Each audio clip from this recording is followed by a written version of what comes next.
Good evening সবাইকে, চৌধুরীস kitchen ব্লগসে সবাইকে স্বাগত জানাই। আজকে রবিবার, আজকে সন্ধ্যা থেকে ব্লগটা শুরু করছি।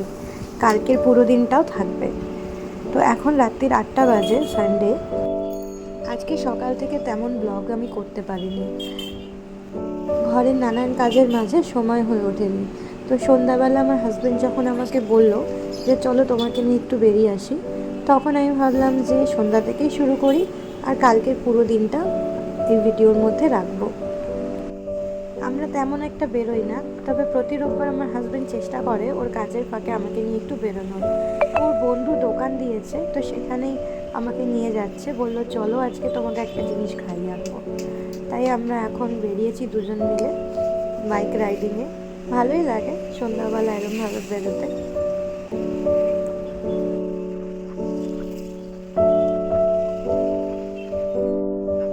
এটা হচ্ছে আমাদের আত্রেই নদীর ব্রিজ। এরকম আরে একটা ব্রিজ আছে, সেখানেও একটা দারুণ খাবার পাওয়া যায়, সেটাও আপনাদের সাথে একসময় শেয়ার করব। তো চলুন আমাদের সাথে দেখা যাক আমরা কী খেতে যাচ্ছি। আমাকেও বলেনি যে কী খেতে নিয়ে যাচ্ছে, ওখানে গিয়ে জানতে পারলাম যে আমাদের কী খাওয়ানো হবে। অনেক কিছুই ছিল, তার মধ্যে মাটন কষা আর পোলাও আমরা খেলাম, খুবই টেস্টি ছিল। তো গুড মর্নিং সবাইকে। আজকে সোমবার, আমার হাজব্যান্ড এখন চা বানাচ্ছে। তো চলুন ও চা বানাতে বানাতে আমি বরঞ্চ একটু আপনাদেরকে আমাদের বাগানটা ঘুরিয়ে আনি। তো এটাই আমাদের বাড়ির এন্ট্রান্স, এখান থেকেই আমরা বাড়িতে প্রবেশ করি। তো এইখানে সামনেও আছে এবং বাড়ির পিছন দিকেও একটা বাগান আছে। এই গাছগুলো সমস্ত বাবা লাগিয়েছিল, আর মা গাছগুলো নিয়ে এসেছিলো, তখন অনেক ছোট ছিল, আর এখন এত ফুল হয়েছে, মানে এত সুন্দর লাগে দেখতে। দোপাটি গাছগুলো লাগানো, আর দোপাটি গাছে এত সুন্দর ফুল হয়েছে। তো বাগানটা আমাদের পুজোর কোনো ফুল কিনতে হয় না, এখান থেকে আমাদের সমস্ত ফুল হয়ে যায়। আর ঠাকুরকে সেবা করতে ফুল দিয়ে খুবই ভালো লাগে। নিজেদের গাছের আমি বিভিন্ন রকম মালাও বানিয়ে দিই। এইগুলো হচ্ছে টমেটো আর ক্যাপসিকাম গাছ, বীজ ফেলা হয়েছিল, এগুলো হচ্ছে এখন। দেখুন পাখির আওয়াজ, কত মনোরম পরিবেশ।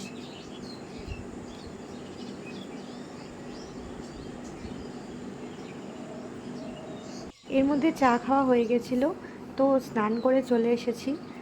স্নান করে এসে আগে সূর্য দেবতার প্রণাম করে তুলসী তলায় জল দিয়ে এখানে ধূপ দেখিয়ে এখন যাব ঠাকুর ঘরে।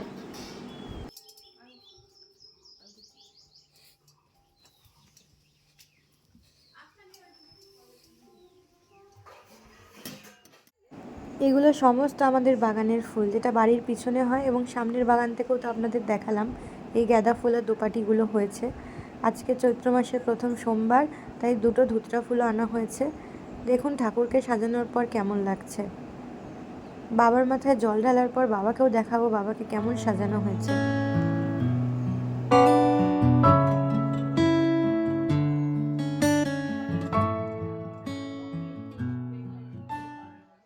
পুজো দিয়ে সরাসরি রান্নায় চলে এসেছি, রান্না সবই হয়ে গেছে, এখন ডালটাই বাকি ছিল। খুব সহজে একটা ডাল বানাবো, সঙ্গে থাকুন আর দেখুন কেমন হচ্ছে ডালটা। তো প্রথমে প্রেশার কুকারে অল্প একটু তেল আর সামান্য পরিমাণ জিরে ফোড়ন দিয়ে দিয়েছি।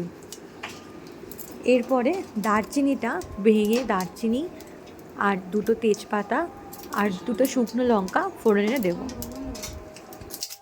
তেজপাতা যেটা দিলাম ফোড়নে, সেটা খালি ফোড়নের সময় থাকবে, মশলা ভাজা হয়ে গেলে এটা তুলে দিতে হবে, কারণ যখন প্রেশারে সিটি দেব তখন তেজপাতাটা সিটিতে আটকে কোনো বিপজ্জনক কোনো ঘটনাও ঘটে যেতে পারে।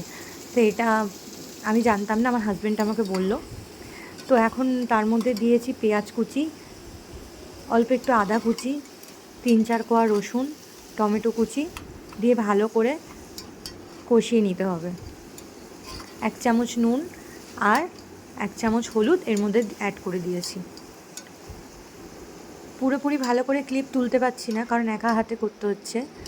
তো এরপরে ডালটাকে ভিজিয়ে রেখেছিলাম, ভালো করে ধুয়ে 3-4 বার ডালটা দিয়ে ভালো করে মশলা কষানোর মতো কষে বা ফ্রাই করে নিতে হবে।